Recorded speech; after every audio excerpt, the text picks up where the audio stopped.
You know, they say Christmas is the most wonderful time of the year.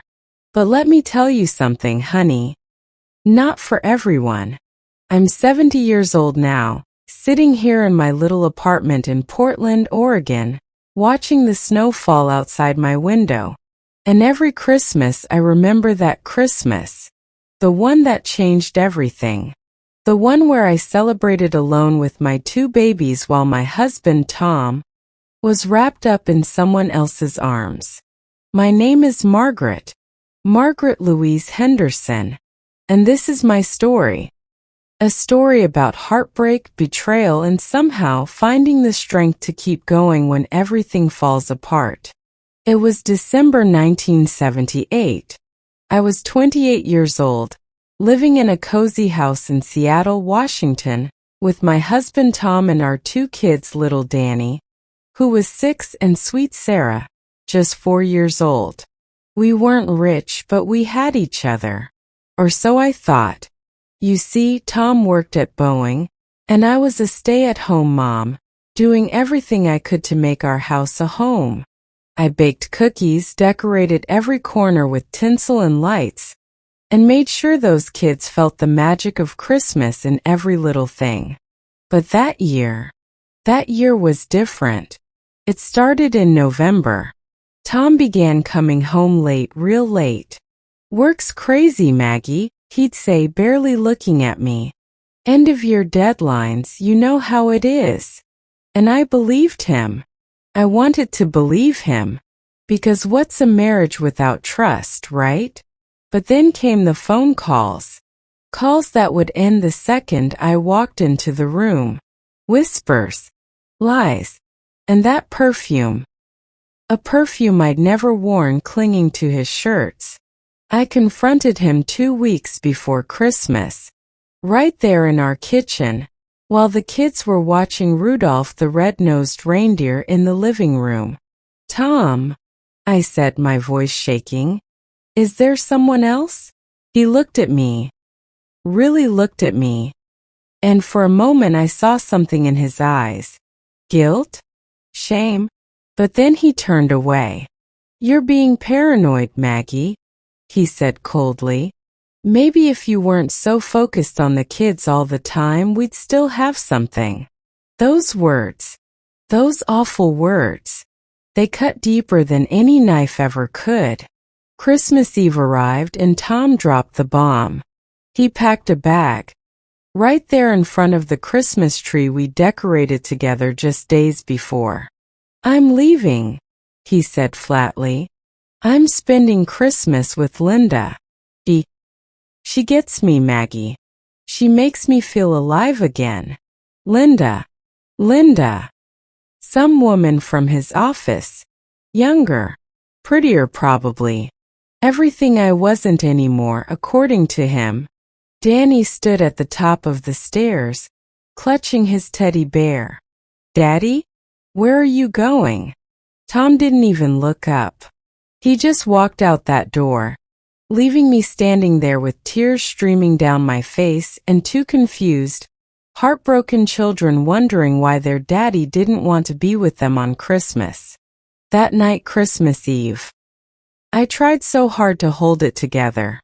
I read them the night before Christmas, tucked them into bed, and kissed their little foreheads. Sarah whispered, "Is Daddy coming back, Mommy?" And I lied. I lied to my baby girl because I didn't know what else to do. "Of course, sweetheart. He'll be back soon." But I didn't believe it. Not for a second. Where are you guys watching this from? Drop your city or state in the comments. I'd love to know. Christmas morning was the hardest day of my life. The kids woke up excited, running downstairs to see what Santa had brought. I'd stayed up until 3 in the morning, wrapping presents, filling stockings, trying to make everything seem normal. But it wasn't normal. Nothing was normal, because their daddy wasn't there. And they knew it. Danny opened his gifts quietly. No excitement. No joy. Just emptiness. Sarah kept looking at the door, waiting for Tom to walk through it. Maybe Daddy got stuck in traffic, she said hopefully. I wanted to scream. I wanted to break down right there. But I didn't. I couldn't. Because they needed me to be strong. I made pancakes, their favorite, shaped like Christmas trees. We watched A Charlie Brown Christmas. And I sang along to the songs, even though my voice kept cracking. Later, I took them to my parents' house for dinner, hoping, praying, that being around family would help. But you know what? It didn't. My parents, God bless them, they meant well. But my mother, she couldn't help herself. We walked in and she pulled me aside in the kitchen. "Margaret, I told you marrying Tom was a mistake," she hissed. "You did a love marriage, went against our wishes, and look where it got you. Alone on Christmas." My father just sat in his chair, silent, sipping his whiskey. He didn't even look at me. My siblings? They were sympathetic, sure. But I could see it in their eyes, pity. That awful, crushing pity that makes you feel like you're broken. Like you're less than. My sister Carol hugged me and whispered, "How could he do this to you?" But even she didn't understand. Nobody understood what it felt like to have your entire world crumble, while everyone around you was celebrating. The neighbors were worse. Word spread fast in our little Seattle suburb. By the time we got home that evening, Mrs. Patterson from next door was peeking through her curtains, watching. The whispers started at church the following Sunday. Poor Margaret. Her husband left her for another woman. On Christmas. Can you believe it? They didn't mean to be cruel, I think. But it hurt. It hurt so damn much. January came and with it more heartbreak. Tom wasn't answering my calls. Bills were piling up. I had no job, no income, and 2 kids to feed. I applied everywhere, grocery stores, diners, even cleaning offices at night. Anything to keep us afloat. I was exhausted, terrified, and so alone. Then on January 15th, the phone rang. It was Seattle Children's Hospital. "Mrs. Henderson? Your son, Danny, has been in an accident." My heart stopped. I grabbed Sarah, ran to the car, and drove like a maniac through the icy streets of Seattle. Danny had been hit by a car while crossing the street near school. He was alive, thank God, but his leg was broken badly and he had a concussion. I sat by his hospital bed, holding his little hand, sobbing uncontrollably. And you know what I did? I called Tom. I called that man who'd abandoned us because despite everything, he was still their father. The phone rang. And rang. And rang. No answer. I left a voicemail. "Tom, it's Maggie. Danny's in the hospital. He was hit by a car. Please call me back." Nothing. Not a call. Not a text. Nothing. If this story is hitting home for you, let me know in the comments. You're not alone. Days turned into weeks.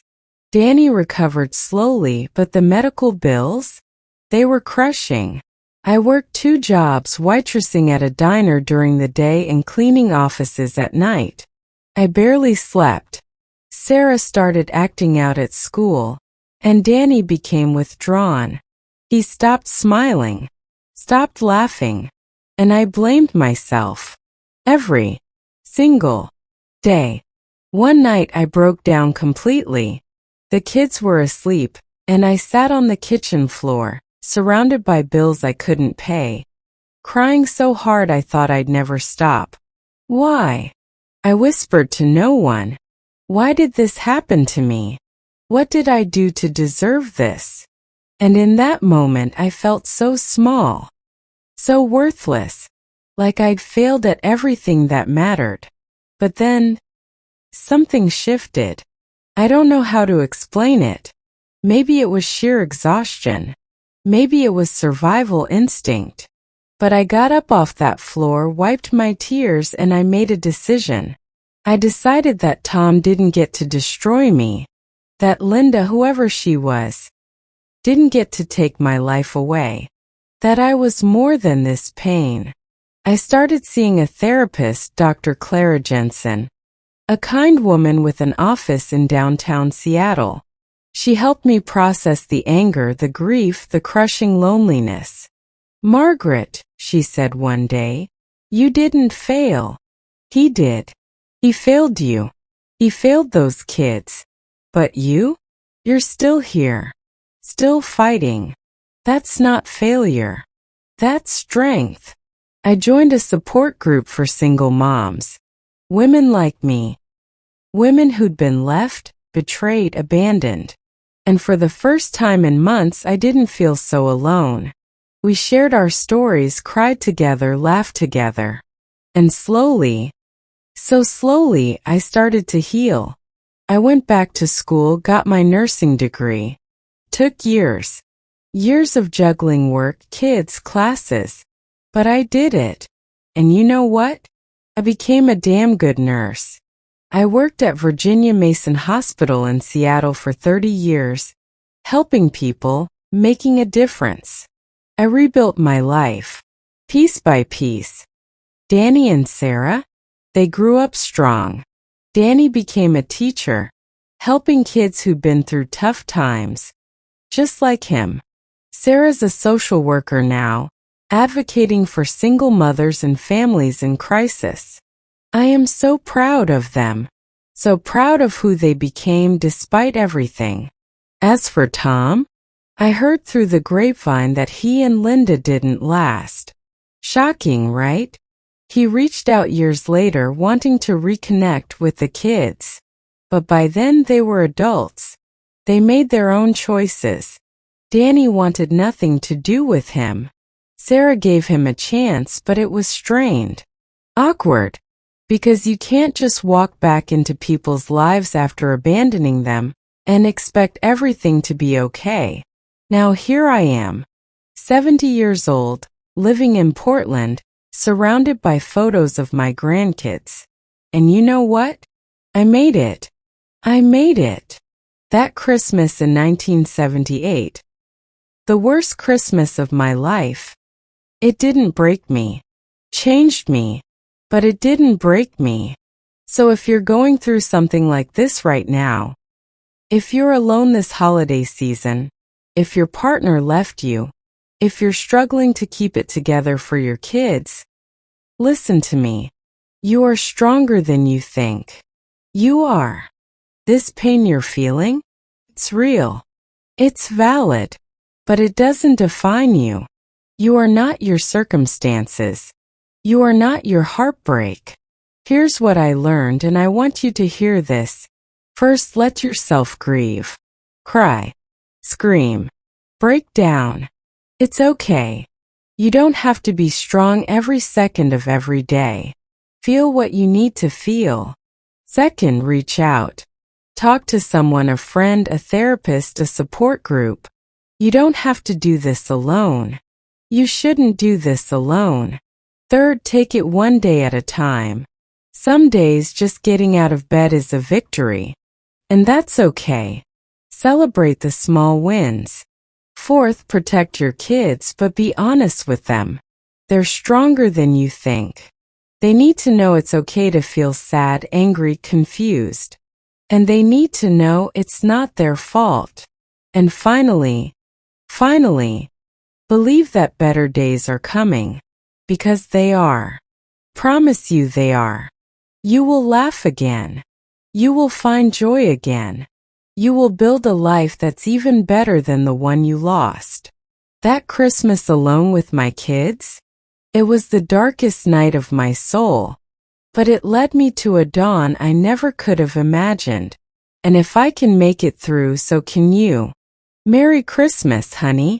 You're gonna be just fine.